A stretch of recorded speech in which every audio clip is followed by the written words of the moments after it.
Spurred largely by aspects of No Child Left Behind, the use of online credit recovery courses has exploded in many U.S. districts.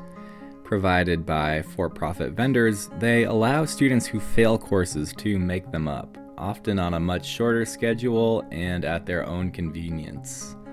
Two researchers from Vanderbilt University, Professor Carolyn Heinrich and PhD candidate Jennifer Darling-Aduana, have been investigating the use of online credit recovery courses at an urban Midwestern school district since the 2010-2011 school year.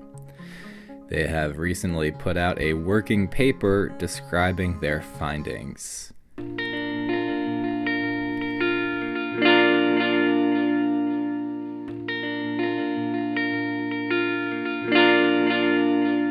For eLearning Inside, my name is Henry Kronk. This week on Ed Technically, I'm going to report some of the findings from this working paper and discuss what Heinrich and Darling-Aduana have to say about it. So the research is ongoing, but analysis of students' academic achievement, which is compiled using GPA and standardized testing, along with rates of high school graduation and college enrollment, and interviews with numerous teachers across the district, reveal that there is an inherent contradiction currently at work in online credit recovery courses. While they appear to increase high school graduation and college enrollment even, they also lead to poorer academic performance. What's more, previous research suggests that online credit recovery courses aren't just less than ideal, they're worse than face-to-face credit recovery options as well. Other researchers have asked, as the authors write, quote, "Is a credit no matter how it is attained, or should we be concerned about whether shunting students into credit recovery reduces their quality of learning opportunities and later outcomes?" End quote. Due to the nature of their study, the researchers from Vanderbilt did not directly compare the learning outcomes of online course taking against a control group. They instead focused primarily on the outcomes of online credit recovery programs. The researchers discovered that students taking advantage of the online credit recovery courses corresponded to an increased high school graduation rate, typically in the range of 13%. That's a pretty big deal. Furthermore, quote, "We do find some statistically significant positive associations between high school online course taking and college enrollment, with an estimated increase in 2 or 4-year college enrollment of about 2.5%, the researchers write.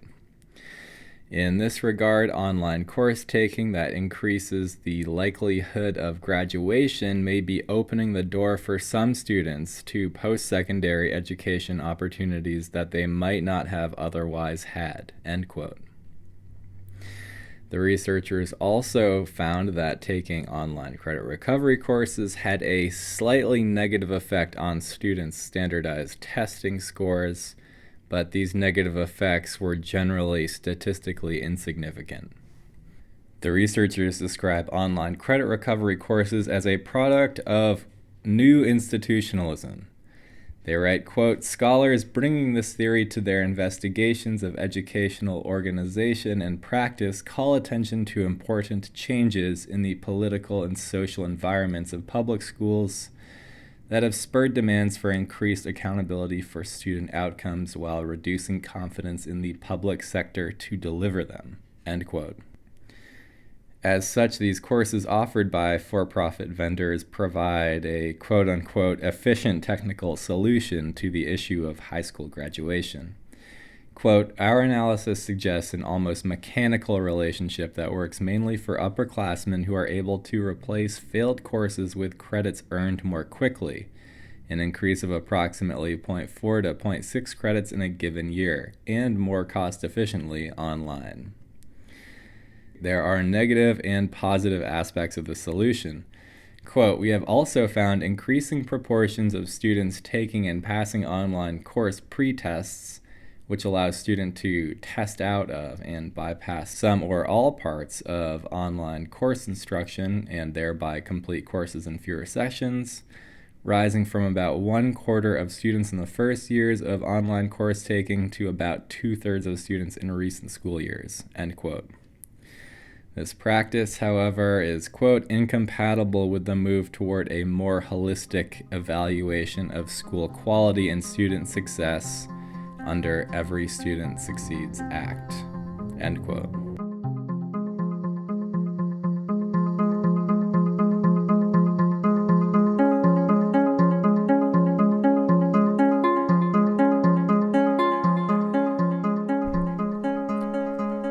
This has been Ed Technically. My name is Henry Kronk, and I write for eLearning Inside.